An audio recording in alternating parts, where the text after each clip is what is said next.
music and bring up the cameras as we go into Island of Doctor Moreau. Welcome, everybody.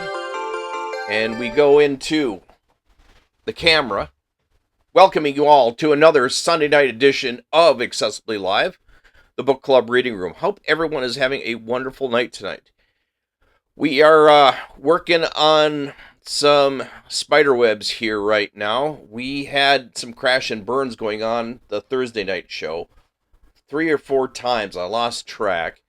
And we did our best to kind of work with the signal to see if we can get it not to do that. We can't be sure if it's the computer or OBS. I'm betting on OBS right now. And so, yeah, I'm struggling, one and all. Hope you guys are having a good night. This is the book club reading room, where we read public domain books. Wide variety. We've been doing this for almost 2 years now, and we are in the middle of a great story. We are at chapter 12 right now for the legendary G.Wells, The Island of Doctor Moreau. Now, Wells was one of the most prolific writers at the time of Sir Arthur Conan Doyle, of Jules Verne, many people who he looked at and were friends with. He created so much within his realm. His influences, like I said, Jules Verne, Mark Twain, Mary Shelley, Jonathan Swift, Carl Jung, and so many more. But what surprised me and kind of shocked me this past week when I was doing some research into what he did beyond the stories is that he never got the international credit that he deserved, which is kind of strange for somebody who wrote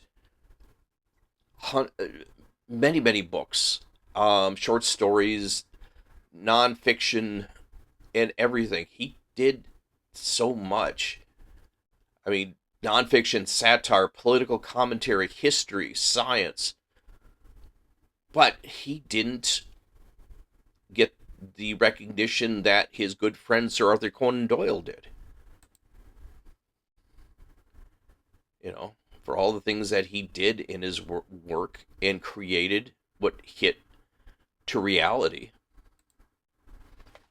Despite his international acclaim for his works, H.G. Wells never received any accolades for his works and was never knighted by King Edward or predecessors. The nice thing about H.G. Wells was he was a true gentleman in everything he did. He was there when Arthur Conan Doyle was knighted and became Sir Arthur Conan Doyle. But he never received that honor, which was a tragic shame. Really, really was. He received some posthumous awards in the 2000s, but this was like decades after he was dead. And it's like, come on, people. Give him the recognition. It was very sad. Very, very sad for all the work he created. We are going to get going right away. Saying hi to everybody. I had somebody say hello from, I believe it was South Texas on the Thursday night show. Welcome. Welcome everybody from around the world who are watching. This is live on Twitch. Don't forget, we are now sending this to YouTube. And if you have friends who like somebody just reading to them, and that's what we do here. We read we read public domain books, and we hope you enjoy them. We're in the middle of the Island of Doctor Moreau, and we are at chapter 12. Let's get into it, if we will. The Sayers of the Law. Then something cold touched my hand. I started violently and saw close to me a dim pinkish thing looking more like a flayed child than anything else in the world. The creature had exactly the mild but repulsive features of a sloth, the same low forehead and slow gestures. As the first shock of the change of light passed, I saw about me more distinctly. The little sloth-like creature was standing and staring at me. My conductor had vanished. The place was a narrow passage between high walls of lava and a crack in a knotted rock. On either side, interwoven heaps of sea mat, palm fans, and reeds leaning against the rock, forming rough and impenetrable dark dens. The winding way up the ravine between these was scarcely 3 yards wide, and disfigured by lumps of decaying fruit pulp and other refuse which accounted for the disagreeable stench of the place. The little pink sloth creature was still blinking at me when my ape-man reappeared at the aperture of the nearest of these dens and beckoned me in. As he did so, a slouching monster wriggled out of one of the places further up this strange street and stood up in featureless silhouette against the bright green beyond, staring at me. I hesitated, having half a mind to bolt the way I came, and then, determined to go through with this adventure, I gripped my nail stick about the middle and crawled into a little evil-smelling lean-to after my conductor.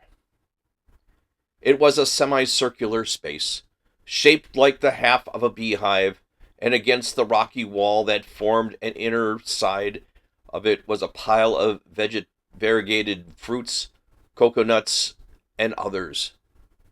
Some rough vessels of lava and wood stood about the floor, and one on a rough stool.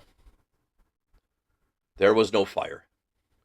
In the darkest corner of the hut sat a shapeless mass of darkness that grunted, "Hey," as I came in, and my ape-man stood in the dim light of the doorway and held out a split coconut to me as I crawled into the other corner and squatted down. I took it and began gnawing it, as serenely as possible, in spite of certain trepidations and the nearly intolerable closeness of the den. The little pink sloth creature stood in the aperture of the hut, and something else with a drab face and bright eyes came staring over its shoulder. "Hey!" came out of the lump of mystery opposite. "It is a man." "It is a man," gabbled my conductor. "A man. A man. A 5-man, like me." "Shut up," said the voice from the dark, and grunted. I gnawed my coconut amid a impressive stillness. I peered hard into the darkness, but could distinguish nothing. "It is a man," the voice repeated. "He comes to live with us." It was a thick voice with something in it, a kind of whistling overtone, that struck me as peculiar, but the English accent was strangely good. The ape-man looked at me as though he expected something. I perceived the pause was interrogative. "He comes to live with you," I said. "It is a man. He must learn the law." I began to distinguish now a deeper blackness in the black, a vague outline of a hunched-up figure. Then I noticed the opening of the place was darkened by 2 more black heads. My hand tightened on my stick.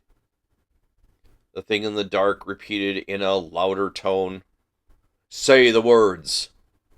I had missed its last remark. "Not to go on all fours. That is the law," it repeated in a kind of sing-song. I was puzzled. "Say the words," said the ape-man, repeating. The figures in the doorway echoed this, with a threat in a tone of their voices. I realized that I had to repeat this idiotic formula. And then began the insanest ceremony. The voice in the dark began intoning a mad litany, line by line, and I had to rest to repeat it. As they did so, they swayed from side to side in the oddest way and beat their hands on their knees. I followed their example. I could have imagined I was already dead and in another world. The dark hut, these grotesque dim figures, just flecks here and there by a glimmering light, and all of them swaying in unison and chanting. Not to go on all fours, that is the law. Are we not men? Not to suck up drink, that is the law. Are we not men? Not to eat fish or flesh, that is the law. Are we not men? Not to claw the bark of trees, that is the law. Are we not men? Not to chase other men, that is the law. Are we not men?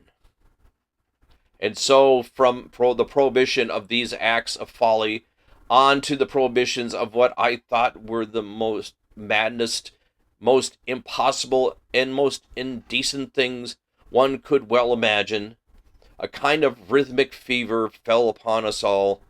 We gabbled and swayed faster and faster, repeating this amazing law. Superficially, the contagion of these brutes was upon me, but deep down within me the laughter and disgust struggled together. We ran through a long list of prohibitions, and then the chant swung around to a new formula. His is the house of pain. His is the house, is the hand that makes. His is the hand that wounds. His is the hand that heals. And so on for another long series, mostly quite incomprehensible gibberish to me, but him, whoever he might be. I could have fancied it a dream, but never before have I heard chanting in a dream. His is the lightning flash, we sang.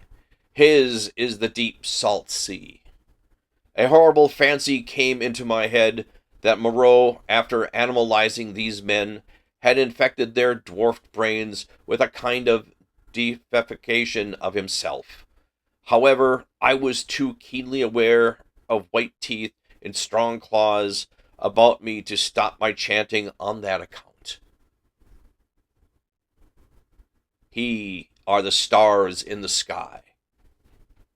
At last the song ended, and I saw the ape-man's face shining with perspiration, and my eyes being now accustomed to the darkness, I saw more distinctly the figure in the corner from which the voice came. It was the size of a man, but it was covered with dull gray hair, almost like a Skye terrier. What was it? What were they all? Imagine yourself surrounded by the most horrible maniacs that was possible to conceive, and you may understand a little of my feelings with these grotesque caricatures of humanity about me. He is a five-man, like me, said the ape-man. I held out my hands. The great creature in the corner leant forward. Not to run on all fours, that is the law. Are we not men? He said. He put out a strangely distorted talon and gripped my fingers. The thing was almost like the hoof of a deer produced into claws. I could have yelled with surprise and pain. His face came forward and peered at my nails. Came forward in the light of the opening of the hut, and I saw with a quivering disgust that it was like the face of neither man nor beast, but a mere shock of gray hair, with three shadowy overarching to mark the eyes and the mouth. He has little nails, said the grisly creature in his hairy beard. It is well. He threw my hand down, and instinctively I gripped my stick. Eat roots and herbs. It is his law, said the ape-man. I am the sayer of the law, said the gray figure. Here comes all that be new to the law, learn the law. I sit in the darkness and say the law. It is even so, said one of the beasts in the doorway. Evil are the punishments of those who break the law. None escape. None escape, said the beast folks, glancing fervently at each other. None, none, said the ape-man. None escape. See, I did a wrong thing once. I jabbered, stopped talking. None could understand. I am burnt, branded in the hand. He is great, he is good. None escape, said the gray creature in the corner. None escape, said the beast people, looking askew to one another. For every one the law that is bad, said the gray sayer of the law. What you will want to do, what you will want, we do not know. We shall know. Some want to follow things that move, to watch and to slink and to wait and spring, to kill and bite, deep and rich, sucking the blood. It is bad. Not to chase other men, that is the law. Are we not men? Not to eat flesh or fish, that is the law. Are we not men? For everyone the want is bad, said the gray sayer of the law. Some want to go tearing with teeth and hands into the roots of things, snuffling into the earth. It is bad. None escape, said the man at the door. Some go crawling trees, some go scratching at the graves of the dead, some go fighting with foreheads or feet or claws, some bite suddenly, none giving occasion, some love uncleanliness. None escape, said the ape-man, scratching his calf.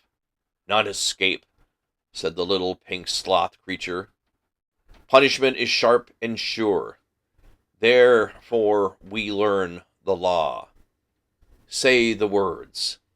And incontently, he began again the strange litany of the law, and again I and all the creatures began singing and swaying. My head reeled with the jabbering and the close stench of the place, but I kept on, trusting to find presently some chance of a new development. Not to go on all fours. That is the law. Are we not men? We are making such a noise that I noticed nothing of a tumult outside until someone, who I think it was one of the two swine men I had seen, thrust his head over the little pink sloth creature and shouted something excitedly, something that I did not catch. Incontently, those at the opening of the hut vanished. My ape-man rushed out. The thing that had sat in the dark followed him. I only observed that it was big and clumsy and covered with silvery hair, and I was left alone.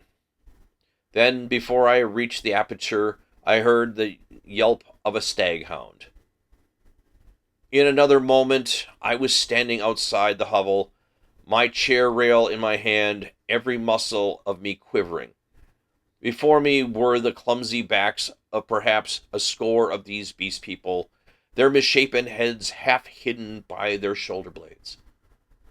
They were gestating excitedly. Other half-animal faces glared interrogation out of the hovels. Looking in the direction in which they faced, I saw coming through the haze under the trees beyond the end of the passage of dens the dark figure and the awful white face of Moreau. He was holding the leaping hound back, and close behind him came Montgomery, revolver in hand. For a moment, I stood horror-struck. I turned and saw the passage behind me blocked by another heavy brute, and with a huge gray face and twinkling little eyes advancing towards me. I looked around and saw to the right of me and a half dozen yards in front of me a narrow gap in the wall of the rock through which a ray of light slanted into the shadows. "Stop!" cried Moreau as I strode towards this, and then, "Hold him!" At that, first one face turned towards me, and then others. Their bestial minds were happily slowed. I dashed my shoulder into a clumsy monster who was turning to see what Moreau meant, and flung him forward into another. I felt his hands fly around, clutching at me and missing. The little pink sloth creature dashed at me, and I gnashed down his ugly face with a nail in my stick, and in another minute was scrambling up a steep side pathway, a kind of sloping chimney out of the ravine. I heard a howl behind me, and cries of "Catch him! Hold him!" And the gray-faced creature appeared behind me and jammed his huge bulk into my cleft. Go on," they howled. I clambered up the narrow cleft of the rock and came out upon the sulphur of the westward side of the village of the beastmen. The gap was altogether fortunate for me, for the narrow chimney slanting obsequiously upward must have impeded the nearer pursuers. I ran over the white space and down the steep slope, through a scattered growth of trees, and came to a low-lying stretch of tall reeds, through which I pushed into a dark, thick undergrowth that was black and succulent underfoot. As I plunged into the reeds, my foremost pursuers emerged from the gap. I broke my way through this undergrowth for some minutes. The air behind me and about me was soon full of threatening cries.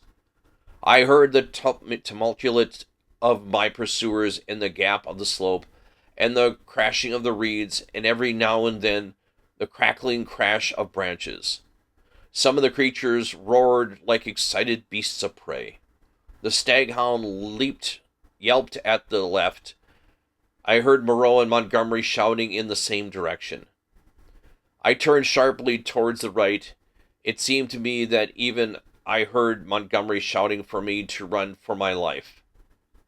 Presently the ground gave rich and oozy underneath my feet, but I was desperate and went headlong into it, struggled through the knee-deep, and so came to a winding path among tall canes. The noise of my pursuers passed away to my left. In one place, 3 strange pink hopping animals, about the size of cats, bolted before my footsteps. This path ran uphill towards another open space covered with white incrustations, and plunged into a cane brake again. Then suddenly it turned parallel with the edge of the steep-walled gap, which came without warning like the ha-ha of an English park, turned with an unexpected abruptness. I was still running with all my might, and I never saw this drop until I was flying headlong through the air. I fell on my forearms and head, among the thorns, and rose with a torn ear and bleeding face. I had fallen into the precipitous ravine, rocky and thorny, full of hazy mist, which drifted about me in wisps, and with the narrow streamlet from which this mist came meandering through the center. I was astonished at this thin fog in the full blaze of daylight, but I had no time to stand wondering then. I turned to my right, downstream, hoping to come to the sea in that direction, and so have my way open to drown myself. It was the only later I found that I had dropped my nail stick in the fall. Presently, the ravine grew narrower. For a space, and carelessly I stepped into a stream. I jumped out again pretty quickly, for the water was almost boiling. I noticed there was a thin sulphurous scum drifting upon the coiling water. Almost immediately came a turn in the ravine, and an indistinct blue horizon. The near sea was flashing the sun before a myriad facets. I saw my death before me, but I was hot and panting with the warm blood oozing out of my face and running pleasantly through my veins. I felt more than a touch of exultation, too, at having distanced my pursuers. It was not in me then to go out and drown myself. I stared back the way I came. I listened. Save for the hum of the gnats and the chirp of some small insects that hopped through the thorns, the air was absolutely still. Then came the yelp of a dog, very faint, and a chattering and gibbering, a snap of a whip, and voices. They grew louder, then fainter again. The noise receded up the stream and faded away. For a while the chase was over, but I knew now how much hope for help lay in the beast people. Chapter 13. A Parley. I turned again and went on downwards towards the sea. I found the hot stream broadened into a shallow, weedy sand, in which an abundance of crabs and long-bodied, many-legged creatures started from my footfall. I walked to the very edge of the salt water, then felt I was safe. I turned and stared, arms akimbo, at the thick green behind me, into which the steamy ravine cut like a smoking gash. But, as I say, I was too full of excitement and, a true saying, though these who have never known danger may doubt it, too desperate to die. Then it came into my head that there was one chance before me yet. While Moreau and Montgomery and their bestial rabble chased me through the island, I might not go round the beach until I had come to their enclosure, make a flank march upon them, in fact, and then with a rock lunged out of their loosely built wall, perhaps smash into the lock of the smaller door, and see what I could find. A knife, a pistol, or whatnot. To fight them and then they return? It was at any rate something to try. So I turned to the westward and walked along the water's edge. The setting sun flashed its blinding heat into my eyes. The slight Pacific tide was running in with a gentle ripple. Presently the shore fell away southward, and the sun came round upon my right hand. Then suddenly, far in front of me, I saw first one, then several figures emerging from the bushes. Moreau and his gray staghound, then Montgomery and two others. At that I stopped. They saw me and began gesticulating and advancing. I stood watching them approach. The two beastmen came running forward to cut me off from the undergrowth inland. Montgomery came, running also, but straight towards me. Moreau followed slower with the dog. At last I roused myself from my inaction, and turning seaward, walked straight into the water. The water was very shallow at first, was 30 yards before the waves reached my waist. Dimly I could see the intertidal creatures darting away from me. "What are you doing, man?" cried Montgomery. I turned, standing waist deep, and stared at them. Montgomery stood panting at the margin of the water.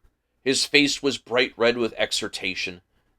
His long flaxen brown hair blown about his head, and his dropping neither his lip show his irregular teeth. Moreau was just coming up, his face pale and firm, and the dog at his hand barked at me. Both men had heavy whips. Farther up the beach stared the beastmen. "What am I doing? I'm going to drown myself," said I. Montgomery and Moreau looked at each other. "Why?" asked Moreau. "'Cause that is better than being tortured by you." "I told you so," said Montgomery, and Moreau said something in a low tone. What makes you think I shall torture you? Asked Moreau. What I saw, I said, and those yonder. Hush, said Moreau, and held up his hand. I will not, said I. They were men. What are they now? I at least will not be like them. I looked past my interlocutors. Up the beach were Mailing, Montgomery's attendant, and one of the Whitesworth beasts from the boat. Farther up, in the shadow of the trees, I saw my little ape-man, and behind him some other dim figures. Who are these creatures? I said, pointing to them and raising my voice more and more, that they might reach them. They were men like yourselves, whom you have infected with some bestial taint, men whom you have enslaved and whom you still fear. You who listen, I cried, pointing now to Moreau and shouting past him at the beast men. You who listen, do you not see these men still fear you, go into dread of you? Why then do you fear them? You are many. For God's sakes, cried Montgomery. Stop that, Pendrick. Pendrick, cried Moreau. They both shouted together as if to drown my voice, and behind them, lowered in the staring faces of the beastmen, wondering their deformed hands hanging there, their shoulders hunched up, they seemed, as I fancied, to be trying to understand me, to remember, I thought, something of their human past. I went on shouting. I scarcely remember what. That Moreau and Montgomery could be killed, that they were not to be feared, that it was a burden of what I put into their heads of the beast people. I saw the green-eyed man in the dark rags who I had met on the evening of my arrival come out among the trees, and others followed him to hear me better. At last, for want of breath, I paused. Listen to me for a moment, said the steady voice of Moreau, and then say what you will. Well, said I. He coughed, thought, and shouted, Latin, Pendrick, bad Latin, schoolboy, Latin, but try and understand. Haenom sunt hominines, sunt animali qui nos habeos, viviscated. A humanizing process. I will explain. Come ashore. I laughed. A pretty story, said I. They talk, build houses. They were men. It's likely I'll come ashore. The water just beyond where you stand is full and deep with sharks. That's my way, said I, short and sharp. Presently. Wait a minute. He took something out of his pocket that flashed back the sun and dropped the object to his feet. That's a loaded revolver, he said. Montgomery here will do the same. Now we are going up the beach until you are satisfied the distance is safe. Then come and take the revolvers. Not I. You have a third between you. I want you to think over things, Pendrick. In the first place, I've never asked you to come upon this island. If we vivisected men, we should import men, not beasts. In the next, we had you drugged last night. We had wanted to work you any mischief. And in the next, now your first panic is over, and you can think a little. Is Montgomery here quite up to the character you gave him? We have chased you for good, because the island is full of medical phenomenon. Besides, why should we want to shoot you when you have just offered to drown yourself? Why did you set your people onto me when I was in the hut? We felt sure of catching you and bringing you out of danger. Afterwards, we drew away from the scent for your good. I mused. It seemed just plausible. Then I remembered something again. But I saw, said I, in the enclosure. That was the puma. Look here, Pendrick, said Montgomery. You're a silly ass. Come out of the water and take these revolvers and talk. We can't do anything more until we do now. I will confess that then, and indeed always, I distrusted and dreaded Moreau, but Montgomery was a man I felt I understood. Go up the beach, said I, after thinking and adding, and hold your hands up. Can't do that, said Montgomery with an exclamatory nod over his shoulder. Undignified. Go up to the trees then, said I, as you please. It is a damned silly ceremony, said Montgomery. Both turned and faced the 6 or 7 grotesque creatures who stood there in the sunlight, solid, casting shadows, moving, and yet so incredibly unreal. Montgomery cracked his whip at them, and forthwith they came all turned and fled helter-skelter into the trees. And when Montgomery and Moreau were at a distance, I judged sufficient. I waded ashore and picked up and examined the revolvers. To satisfy myself against the subtlest trickery, I discharged one at a round lump of lava, and had the satisfaction of seeing the stone pulverized and the beach splashed with lead. Still I hesitated a moment. I'll take the risk, said I, and at last, with a revolver in each hand, I walked up the beach towards them. That's better, said Moreau, without affection. As it is, you have wasted the best part of my day with your confounded imagination, and with a touch of contempt which humiliated me, Montgomery, turned and went into the silence before me. The knot of beast-men still wandering stood back among the trees. I passed them as serenely as possible. One started to follow me, but retreated again when Montgomery cracked his whip. The rest stood silent, watching. They may once have been animals, but I never before saw an animal trying to think. Chapter 14. Dr. Moreau explains. And now, Pendrick, I will explain, said Dr. Moreau, so soon as we've eaten and had drink. I must confess that you are the most dictatorial guest I have ever entertained. I warn you that this is the last I will do to oblige you. The next thing you threaten to commit suicide about, I shan't do, even at some personal inconvenience. He sat in my desk chair, a cigar half consumed in his white, dexterous-looking fingers. The light of his swinging lamp fell on his white hair. He stared through the little window at the starlight. I sat as far away from him as possible, the table between us and the revolvers to hand. Montgomery was not present.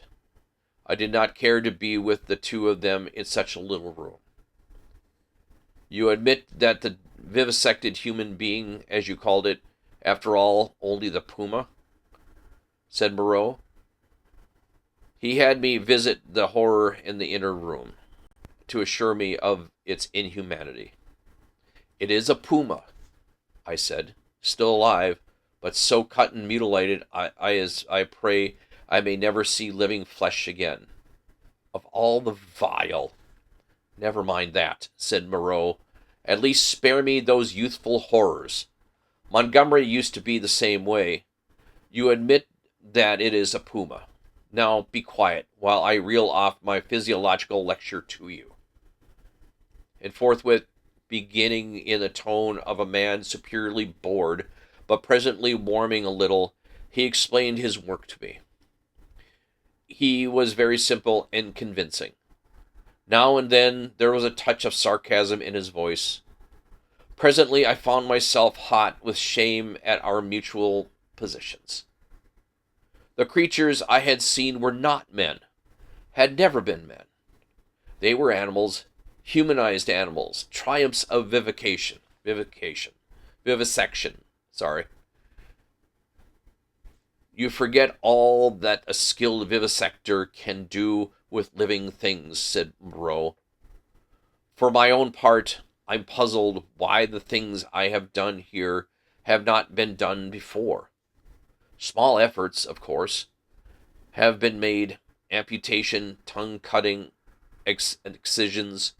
Of course, you know, a quint may be induced, or excisions have all kinds of secondary changes, pigmentary disturbances, modifications of all passions, alterations in the secretion of fatty tissue. I have no doubt you have heard of these things. Of course, said I, but these foul creatures of yours, all in good time, he said, waving his hand at me. I am only beginning. Those are trivial cases of alteration. Surgery can do better things than that. There is building up as well as breaking down and changing. You have heard, perhaps, of a common surgical operation resorted in these cases where the nose has been destroyed, a flap of skin is cut from the forehead, turned down on the nose, and heals in a new position. This is a kind of grafting in a new position of an animal, part of an animal, upon itself. Grafting of freshly obtained material from another animal is also possible. The case of teeth, for example, the grafting of skin and bone is done to facilitate healing. The surgeon places in the middle of the wound pieces of skin snipped from another animal, or fragments of bone from a victim freshly killed. Hunter's cocksbird, possibly you have heard of that, flourished on the bull's neck, and the rhinoceros rats of the Algerian Sauvassus are also to be thought of. Monsters manufactured by transferring a slip from the tail of an ordinary rat to the snout and allowing it to heal in that position. Monsters manufactured, said I. Then you mean to tell me, yes, these creatures you have seen are animals carven and wrought into new shapes. To the study of plasticity of living forms, my life has been devoted. I've studied for years, gaining in knowledge as I go. I see you look horrified, and yet I am telling you nothing new. It all lay in the surface of practical anatomy years ago, but no one had the temerity to touch it. It is not simply the outward form of an animal which I can change. The physiological, the chemical rhythm of the creature may also be made to undergo an enduring modification, of which vaccination and other methods of inoculation with living or dead matter are samples of that will, no doubt, be familiar to you. A similar operation is the transfusion of blood. With the subject, indeed, I begin. These are all familiar cases. Less so, and probably far more extensive, were the operations of those medieval practitioners who made dwarves and beggar cripples, show monsters. Some vestiges of those arts still remain in the preliminary manipulation of the young mountebank or contortionist. Victor Hugo gives an account of them in L'Homme Guérit, but perhaps my meaning grows plain now. You begin to see that it is possible thing to transplant tissue from one part of an animal to another, or from one animal to another, to alter its chemical reaction and methods of growth, to modify the articulation of limbs, and indeed to change it in the most intimate structure. And yet, this extraordinary branch of knowledge has never been sought as an end, and systematically by modern investigators until I took it up. Such things have been hit upon in the last resort of surgery. Most of the kindred evidence that will occur to your mind has been demonstrated, as it were, by accident, by tyrants, by criminals, by the breeders of horses and dogs, by all kinds of untrained, clumsy hands of men working for their unintimated ends. It was the first man to take up the question armed with antiseptic surgery and with the really scientific knowledge of the laws of growth. Yet one would imagine it had been practiced in secret before. Such creatures as the Siamese twins, and in the vaults of the Inquisition, no doubt their chief aim was artistic torture. But some of these, least of the inquisitors, must have had a touch of scientific curiosity. But, said I, these things, these animals talk. He said that was so, and proceeded to point out that the possibility of vivisection does not stop at mere physical metamorphosis. A pig may be educated. The mental structure is even less determinate than the bodily. In our growing science of hypnotism, we find the promise of a possibility of superseding old inherent instincts by new suggestions, grafting upon or replacing the inherited fixed ideas. Very much indeed of what we call moral education, he said, is such an artificial modification and perversion of instinct pugnancy, is trained into courageous self-sacrifice and suppressed sexuality into religious emotion. And the great difference between man and monkey is in the larynx, he continued, in the capacity to frame delicately different sound syllables by which thought could be sustained. In this I failed to agree with him, but with a certain inclusivity he declined to notice my objection. Incivility, sorry. He declined to notice my objection. He repeated that the thing was so, and continued his account of his work.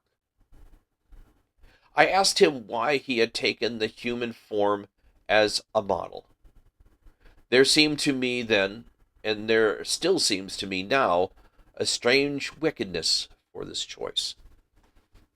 He confessed that he had chosen that form by chance. I might just as well have worked to the form sheep into llamas and llamas into sheep. I suppose there is something in the human form that appeals to the artistic turn of the mind more powerfully than any animal shape can. But I've noticed not confined myself to man-making once or twice. He was silent for a moment, perhaps. These years, how they have slipped by. And here I have wasted a day saving your life, and I am now wasting an hour explaining myself. But, said I still do not understand. Where is your justification for inflicting all this pain? The only thing that could excuse vivisection to me would be some application. Precisely, he said. But you see, I am differently constituted. We are on different platforms. You are a materialist. I am not a materialist, I began hotly. In my view. For it is just a question of pain that parts us. So long as visible and audible pain turns you sick, so long as your own pains drive you, so long as pain underlies your propositions about sin, so long, I tell you, you are an animal thinking as little less obscurely what an animal feels. This pain, I gave an impatient shrug at such sophistry. Oh, but it's such a thing.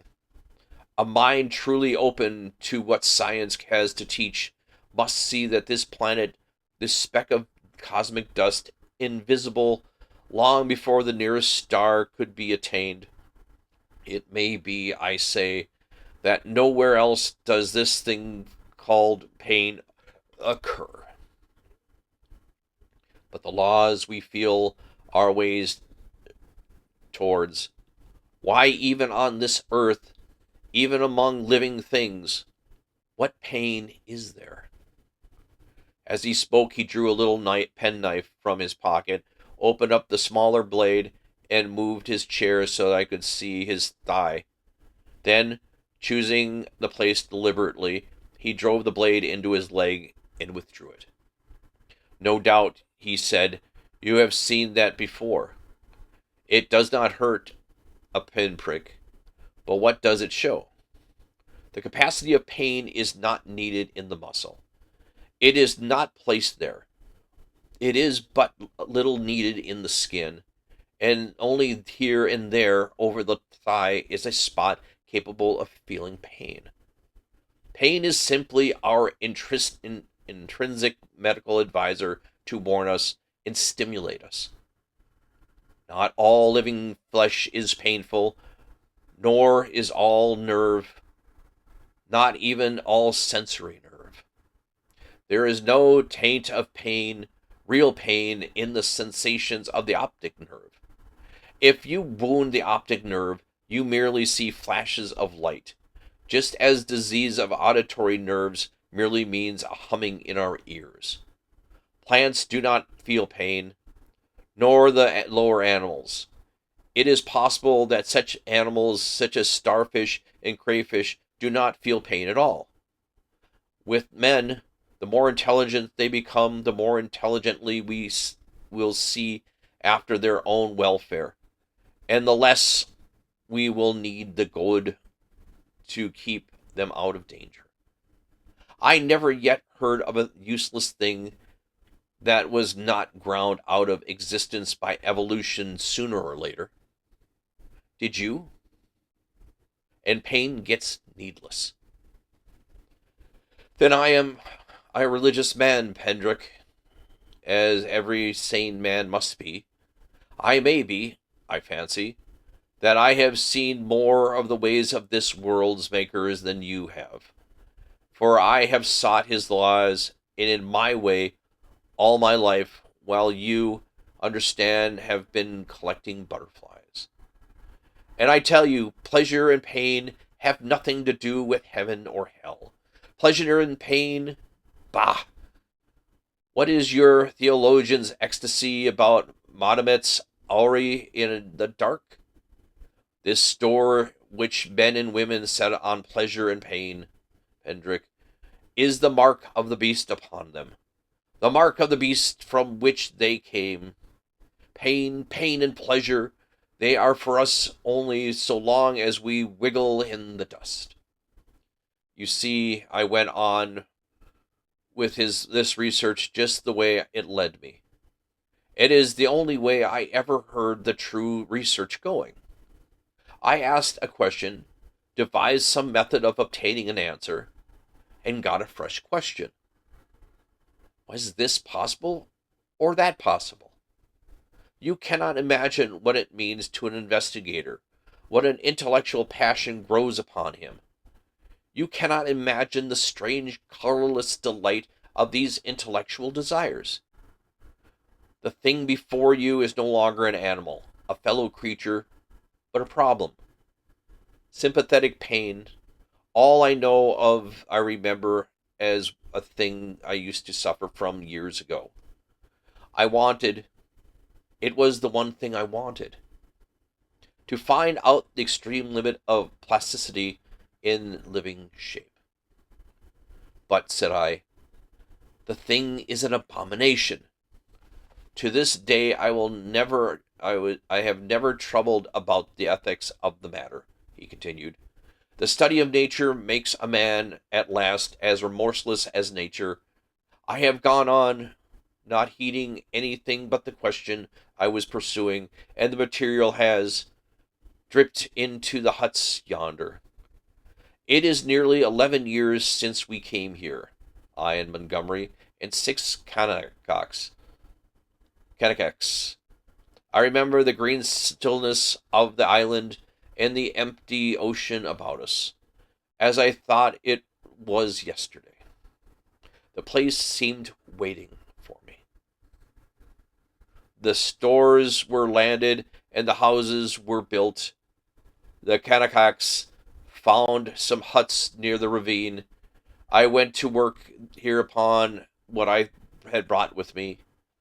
There were some disagreeable things happened at first.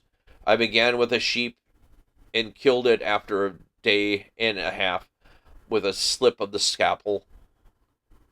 I took another sheep and made a thing of pain and fear and left it bound up to heal. It looked quite human to me when I had finished it, but when I went to it, was discontented with it. I remembered it remembered me and was terrified beyond imagination. And it had no more the wits of a sheep. More I looked at the clumsier it seemed, until I at last put the monster out of its misery. These animals without courage, these fear-haunted, pain-driven things without a spark of pugnacious energy. Sorry, guys. Rented mouth today. Pugnacious energy to face torment. They are no good for man-making. Then I took a gorilla I had, and upon that, working with infinite care and mastering difficulty after difficulty, I made my first man. All the week, night and day, I molded him. With him, it was chiefly the brain that needed molding. Much had it to be added, much changed. I thought him a fair specimen of the type which I had finished him, and laid bandaged, bound, and motionless before me. It was only when his life was assured that I left him and came into this room again, and found Montgomery much as you are. He had heard some of the cries as the thing grew human, cries like those that disturbed you so. I didn't take him completely into my confidence at first, and the Kanakaks, too, had realized something of it. They were scared out of their wits by the sight of me. But I got Montgomery over to me in a way, but I and he had the hardest job to prevent the Kanakaks deserting. Finally they did, and so we lost the yacht. I spent many days educating the brute. Altogether, I had him for 3 or 4 months. I taught him the rudiments of English, gave him ideas of counting, even made the thing read the alphabet. But at that he was slow, though he met with idiots. Slower. He began with a clean sheet, mentally with no memories left in his mind of what he had been. When his scars were quite healed, and he was no longer anything but painful and stiff and able to converse a little, I took him yonder and introduced him to the Kanakaks as an interesting stowaway. They were horribly afraid of him at first, somehow, which offended me rather, for which I was conceited about him. But his ways seemed so mild, and he had such an abject, that after a time they received him and took his education in hand.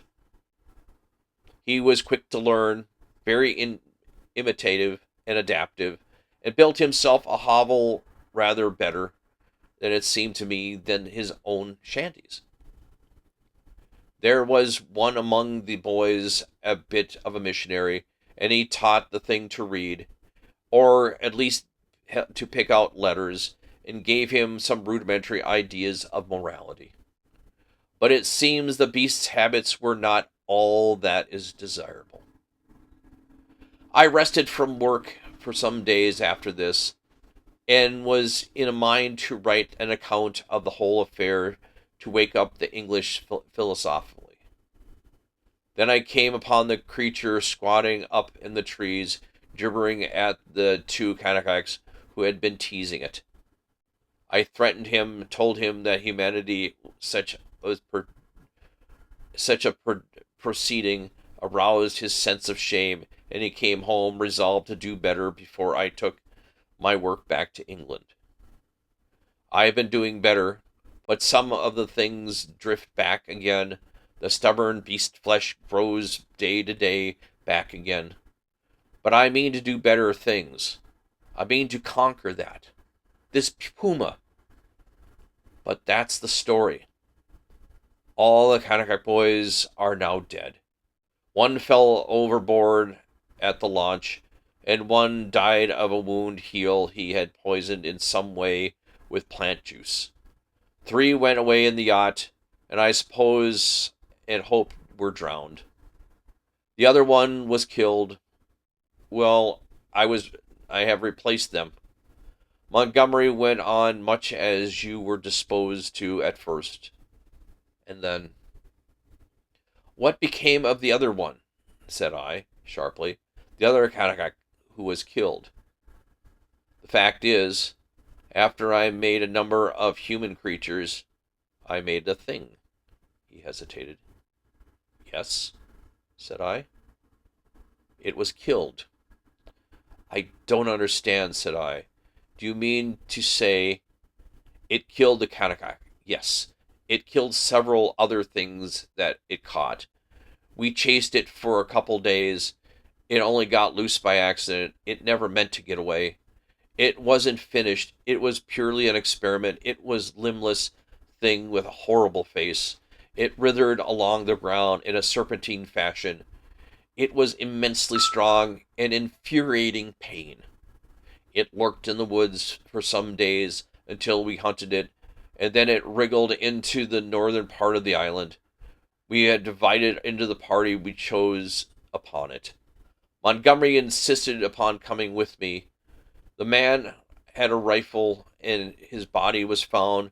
One of his barrels was curved into a shape of an S and nearly bitten through.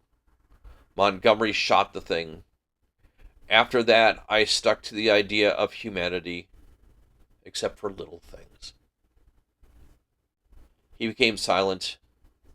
I sat in silence, watching his face.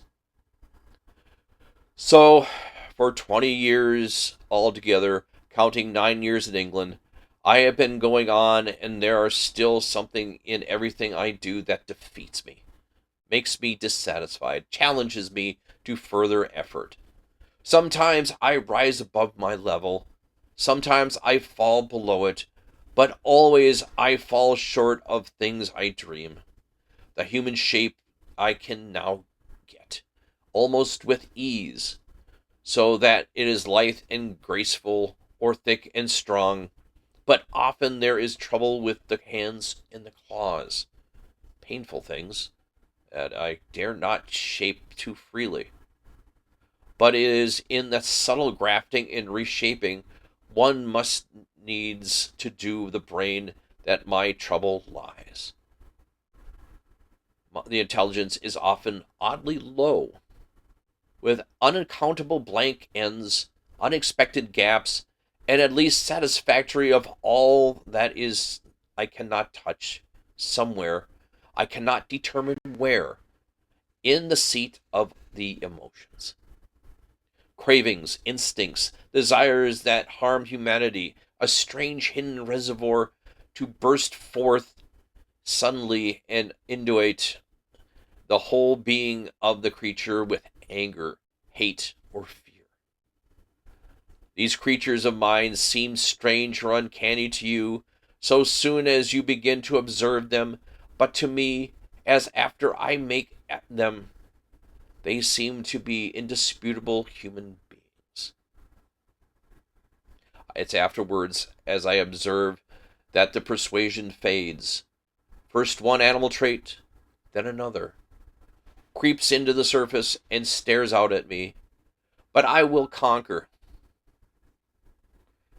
Each time I dip a living creature into the bath of burning pain, I say, this time I will burn out all the animal. This time I will make a rational creature of my own. After all, what is 10 years? Men have been 100,000 in the making, he thought darkly. But I am drawing near the fastness, this puma of mine, after a silence. And they revert. As soon as my hand is taken from them, the beast begins to creep back, begins to assert itself. Another long silence.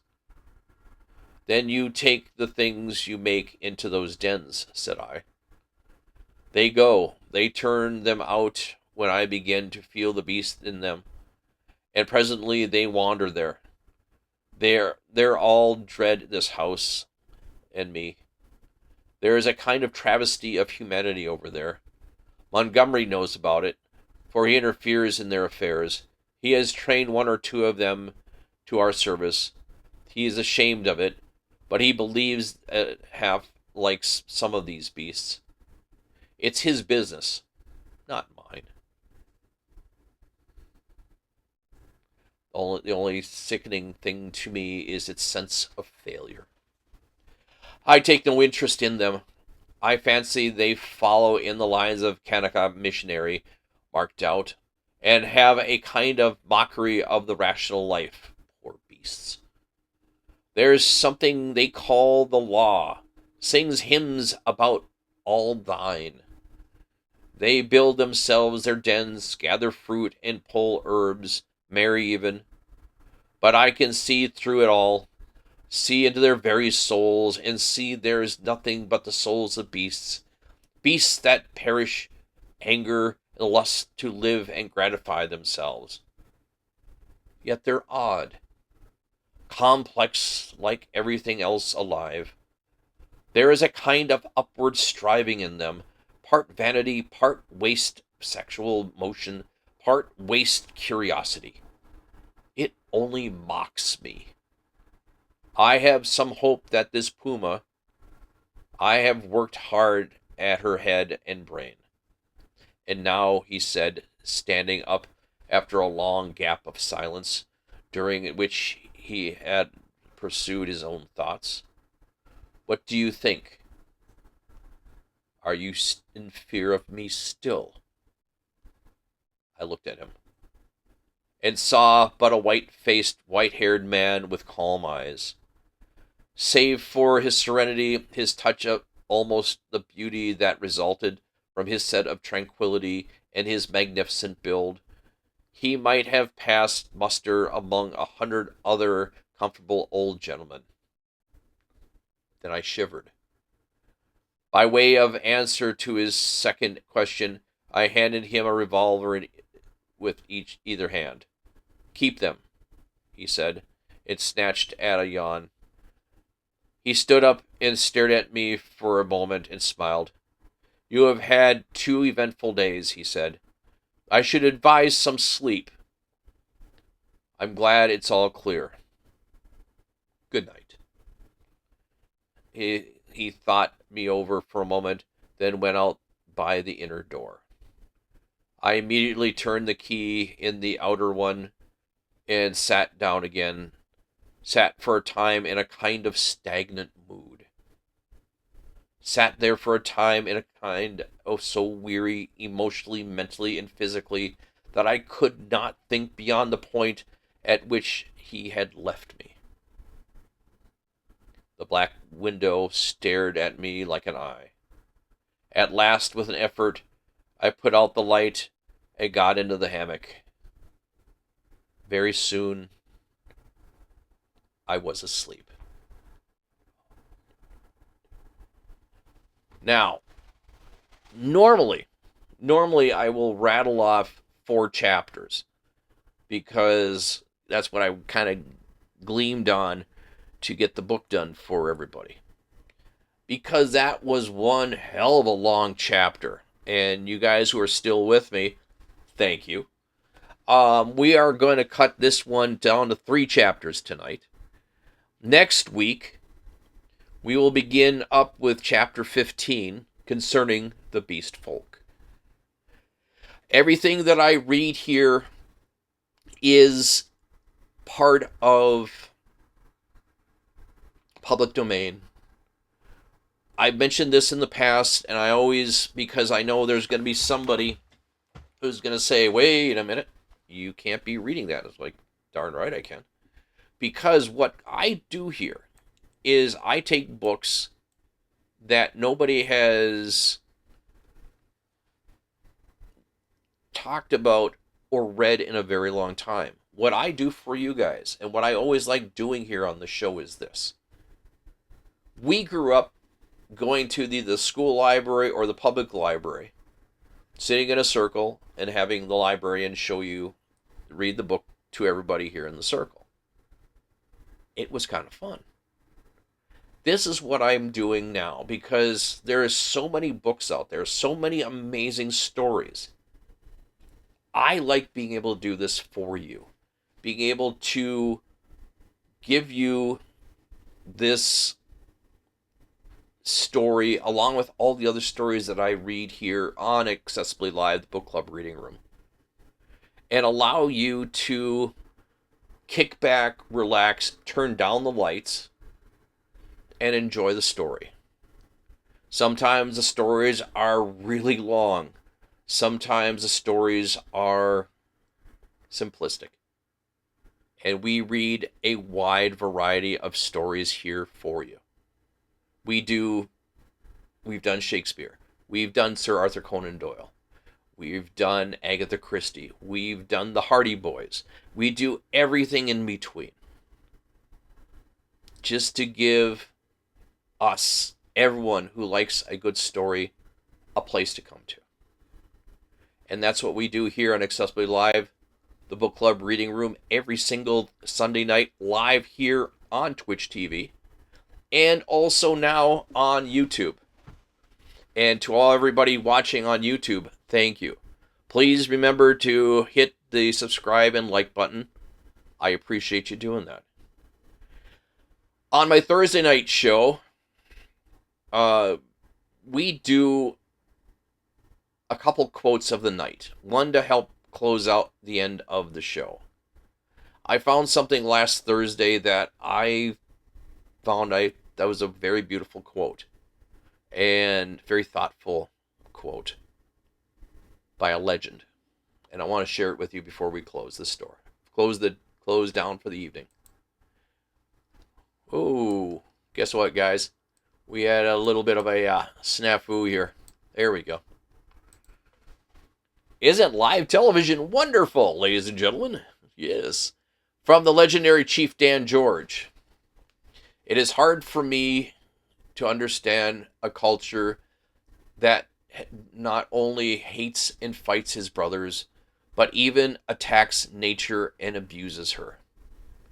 Man must love all creation, or he will love none of it.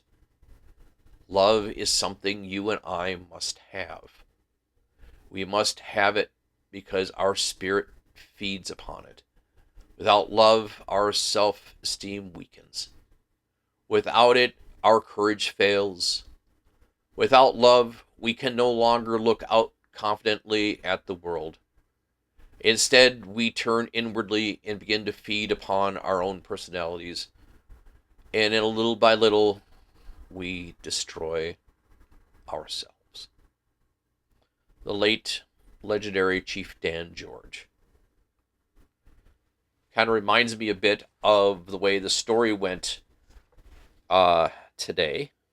Little hints of what Pendrick was coming to terms with both Montgomery and Moreau.